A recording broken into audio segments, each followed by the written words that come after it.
Instagram വഴി പ്രണയം നടിച്ച 16-കാരിയെ പീഡിപ്പിച്ചു വന്ന യുവാവിനെ കടയ്ക്കൽ പോലീസ് അറസ്റ്റ് ചെയ്തു. പുല്ലൂർ വാളക്കോട് പ്ലാച്ചേരി കമ്പിവിള വീട്ടിൽ 20 വയസ്സുള്ള കൃഷ്ണ എന്ന് വിളിക്കുന്ന രാധാകൃഷ്ണനെയാണ് പോലീസ് പിടിയിലായത്.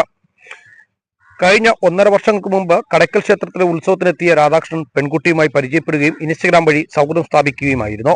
തുടർന്ന് വിവാഹ വാഗ്ദാനം നൽകി പെൺകുട്ടിയുടെ വീട്ടിൽ മാതാപിതാക്കളില്ലായിരുന്ന സമയത്ത് പലതവണ പെൺകുട്ടിയുടെ വീട്ടിൽ വെച്ചും പെൺകുട്ടിയുടെ ബന്ധു വീട്ടിൽ വെച്ചും പെൺകുട്ടിയെ രാധാകൃഷ്ണൻ പീഡിപ്പിച്ചു വരികയായിരുന്നു. കഴിഞ്ഞ ഏതാനും ദിവസങ്ങൾക്ക് മുന്നേ പെൺകുട്ടിയെ കാണാതാവുകയും പെൺകുട്ടിയുടെ മാതാപിതാക്കൾ കടയ്ക്കൽ പോലീസിൽ പരാതി നൽകി. തുടർന്ന് പോലീസ് നടത്തിയ അന്വേഷണത്തിൽ പെൺകുട്ടിയുടെ ബന്ധുവീടിന് സമീപത്തു നിന്നും കണ്ടെത്തി. എന്നാൽ പെൺകുട്ടിയെ ചൈൽഡ് ലൈൻ പ്രവർത്തകർ കൗൺസിലിംഗിന് വിധേയമാക്കിയപ്പോഴാണ് പീഡന വിവരം പുറത്തറിയുന്നത്.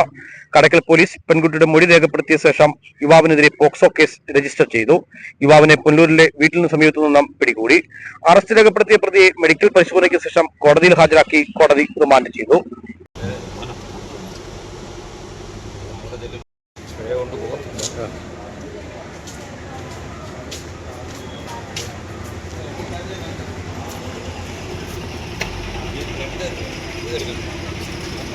കേരള പെരുമാനോസ് കടയ്ക്കൽ.